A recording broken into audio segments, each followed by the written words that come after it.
प्रमेय number 4, SSS कसौटी, मतलब भुजा भुजा भुजा कसौटी, वो भी समरूपता की। ये कोई सर्वांग समता की नहीं है, समरूपता की, ठीक है ना। तो यहाँ पे देखो क्या है, प्रमेय नंबर 4 की हम बात करेंगे।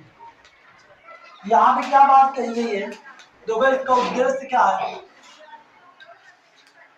उद्देश्य हमारा है, यदि दो त्रिभुजों की संगत भुजाओं का अनुपात क्या हो, बराबर हो। यदि दो त्रिभुजों की संगत भुजाओं का अनुपात बराबर हो, या ये कह दिया जाए कि यदि दो त्रिभुजों की संगत भुजाएं समानुपाती हो, ठीक है ना, तो वे समरूप होते हैं। यह सिद्ध करना, यदि दो त्रिभुजों के संगत कोण संगत भुजाओं, यदि दो त्रिभुजों की संगत भुजाओं का यदि दो त्रिभुजों की संगत भुजाओं का अनुपात समान हो, तो वे समरूप होते।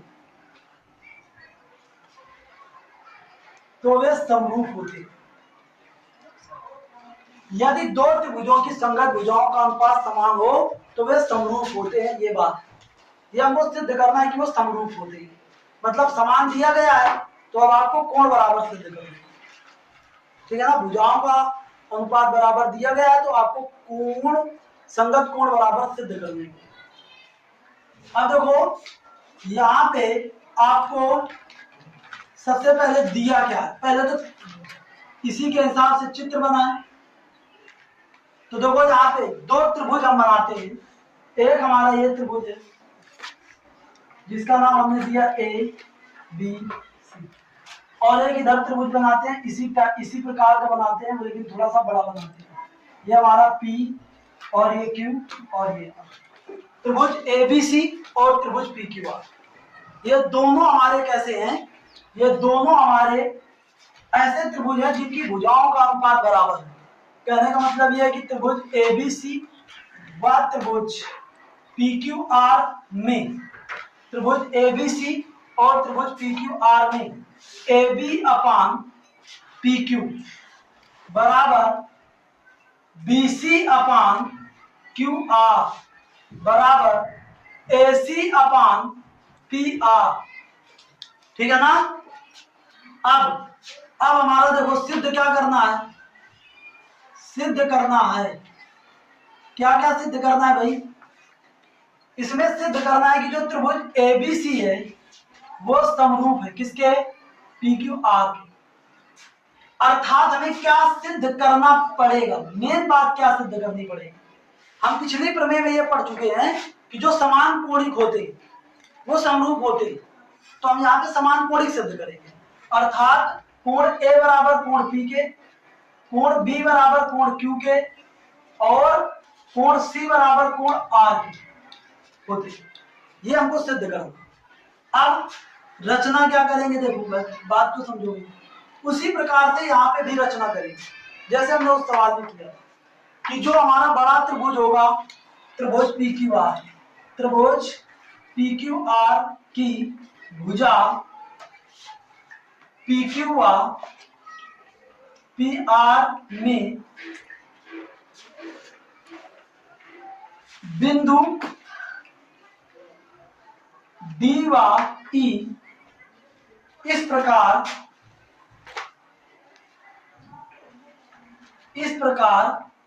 लेते हैं कि यहाँ पे हम D और E लेते हैं, एक ये D लेते हैं और इधर हमारा ये E लेते हैं, ठीक है ना। D व E इस प्रकार लेते हैं कि AD बराबर किसके हो, PD बराबर किसके हो जाए, PD बराबर AB के हो जाए, और PE बराबर किसके हो जाए, AC के हो जाए। PD बराबर AB के और PE बराबर AC के हो जाए, ठीक है ना। इस प्रकार हमने इसको लिया। अब ये हो गई आपकी रचना। अब हम करते हैं ऊपर। अब हम करते हैं उपपत्ति में। तो उपपत्ति में देखो हमारा क्या होगा, सबसे पहले यहाँ पे जो दिया गया है वही रखते हैं। तो सबसे पहले देखो हमारा दिया क्या है, दिया है ए बी बटे पी क्यू बराबर ए सी बटे पी आर। इतनी बात को अभी लिखते हैं। ये बताओ दिया है कि नहीं, इन दोनों को केवल रखते हैं क्योंकि हमारा काम यही से चलना है। अब बताओ ए बी के बराबर कौन है, ए बी के बराबर पी डी है ना रचना से। ए बी के बराबर कौन है, ए बी के बराबर है पी डी। और ए सी के बराबर कौन है रचना से, पीई। तो हम यहाँ पे ए बी की जगह पर क्या रखें, पी डी। ए बी की जगह पर क्या रखें, पी डी बटे कितना, पी क्यू बराबर। यहां से हमारा क्या, ए सी की जगह पर क्या रखें, पीई बराबर किसके, ओ पीई अपान कितना, पी आर, पी आर। ठीक है ना। तो ये बात हो गई, पीडी अपान पी क्यू बराबर पीई अपान P R. PD upon P Q बराबर पीई अपान पी आर। इतनी बात हो गई। तो यहां पे अगर मैं थेल्स प्रमेय से कहूं तो थेल्स प्रमेय हमारी थेल्स प्रमेय की एक उपप्रमेय थी, जिससे मैं ये सीधा कह सकता हूं, थेल्स प्रमेय की उपप्रमेय से मैं ये कह सकता हूं कि डीई समांतर किसके होगी, क्यू आर। डीई समांतर किसके, क्यू आर। मतलब ये वाली जो भुजा होगी वो हमारी इस क्यू आर के समांतर होगी। और अगर ये समांतर हो गई तो बताओ क्या ये वाला कोण इस वाले कोण के बराबर नहीं होगा, होगा ना। और ये वाला जो कोण होगा इस वाले कोण के बराबर नहीं होगा, होगा ना।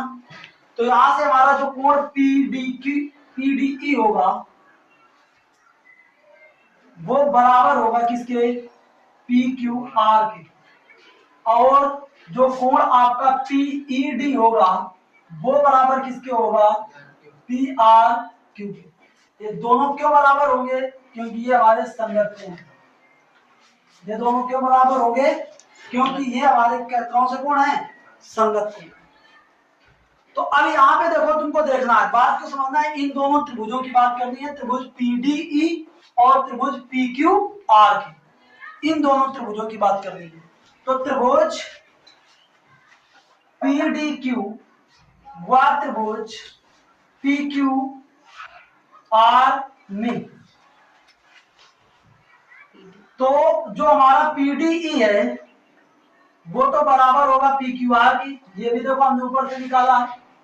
और ये हमारा जो पीईडी है वो बराबर किसके होगा, पी आर क्यू के। और जो हमारा डीपीई है वो बराबर होगा क्यूपी आर के, क्यूपी आर। ये तो अगर ये बराबर होंगे तो ये त्रिभुज जो हमारा पीडी क्यू है वो हमारा समरूप हो जाएगा किसके, पी क्यू आर के। ये दोनों त्रिभुज समरूप हो गए ना, मतलब ये वाला जो त्रिभुज हो गया ये हमारा इस त्रिभुज के समरूप हो जाएगा। ठीक है ना। ये दोनों त्रिभुज समरूप हो गए ना। और समरूप त्रिभुजों के संगत, हाँ ऊपर देखो कोण तो बराबर होते ही है। ये हमारा देखो ये सब त्रिभुज समरूप निकाल दिया गया। ठीक है ना। पी डी क्यू, पीडीई भाई, पीडीई पीडीई समरूप है पी क्यू आर के। अब देखो हमारा मेन ध्येय क्या होना चाहिए। अब आपका मेन ध्येय ये होना चाहिए कि आपका ये जो एबीसी है ना वो सर्वांगसम हो जाए पीडीई के, तो बात बन जाएगी। मैं इसको समीकरण 1 कहता हूं। अब एक चीज देखो, बात को पहले यहां से समझो। अगर ये दोनों हमारे समरूप हैं, ये दोनों अगर त्रिभुज समरूप हैं, तो क्या मैं यहां से ये नहीं कह सकता कि पीडी अपान पी क्यू बराबर पीडी अपान पी क्यू बराबर DE upon Q R, DE upon कितना, क्यू आर। बताओ क्या मैं ये नहीं कह सकता, कह सकता हूं ना। अब ये बताओ, अब आगे देखो, यहां पे मैं पीडी की जगह पर क्या लिख सकता हूं, ए बी। तो यहां पे हमारा देखो क्या आ जाएगा, A B upon P Q बराबर A B upon P Q बराबर, यहाँ पे देखो डीई बटे क्यू आर आएगा कि नहीं, डीई बटे क्यू आर। अब इस समीकरण से यहां से देखो ए बी बटे पी क्यू बराबर बीसी बटे क्यू आर। अगर मैं यहां से देखूं, चूंकि हमारा देखो दिया गया है कि जो ए बी बटे पी क्यू है वो बराबर है किसके, बीसी बटे क्यू आर के, बीसी बटे क्यू आर के। तो अगर मैं इसको समीकरण ए कहूं और इसको समीकरण बी कहूं, तो समीकरण ए और बी से अगर देखें तो बाएं पक्ष दोनों के बराबर है, दाएं पक्ष भी बराबर होंगे कि नहीं। तो ये हमारा डीई बटे क्यू आर बराबर होगा बीसी बटे किसके, क्यू आर के।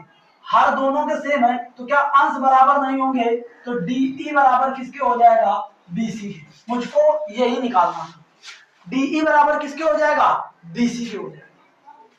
तो अब बात कर लेते हैं किसकी, अब बात कर लेते हैं त्रिभुज एबीसी, त्रिभुज एबीसी व त्रिभुज पीक्यूआर की। तो बताओ इसमें सभी संगत भुजन AB बराबर है किसके, AB बराबर है PD के, AB बराबर किसके है, AB बराबर है PD के, और AC जो बराबर है वो किसके है, PE के, और BC जो बराबर है वो किसके है, DE के, BC जो बराबर है वो किसके है, DE के। ठीक है ना। तो यहाँ पे हमारा त्रिभुज क्या होगा, त्रिभुज जो ABC होगा वो हमारा सर्वांग सम होगा किसके, PQR के। और जैसे ये त्रिभुज सर्वांग सम त्रिभुजों का मतलब क्या होता है कि जहां पे हमारा PQR हो वहां पे चाहे हम ABC भी लिख दें। तो बताओ अगर मैं समीकरण 1 से बात करूं, अगर मैं समीकरण 1 से कहूं तो क्या मैं इस, देखो गड़बड़ हो गया यहाँ पे, त्रिभुज PDE लिखना चाहिए ना, यहाँ पे भी PDE, त्रिभुज एबीसी और त्रिभुज पीडीई लेना है, पीडीई, क्योंकि देखो यहाँ पे मैंने AB बराबर किसके की, PD के, और AC बराबर किसके की, PE के, और BC बराबर किसके करी, DE। तो यहाँ पे हमारा क्या होना चाहिए, PDE। तो PDE और यहाँ पे भी हमारा PDE। तो समीकरण 1 और समीकरण 1 में अगर मैं PDE के स्थान पर ABC रख दूं तो कोई दिक्कत, तो यहाँ पे मैं क्या रख सकता हूँ, त्रिभुज ABC, और ये समरूप हो जाएगा किसके, PQR के।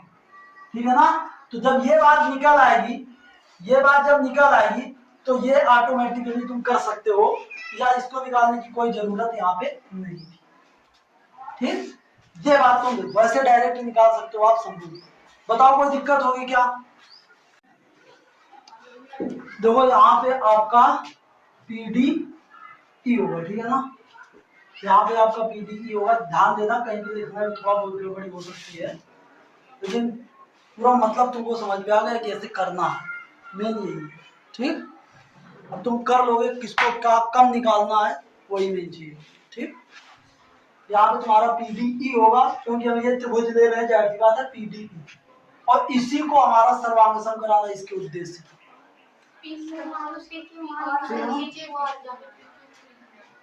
यहाँ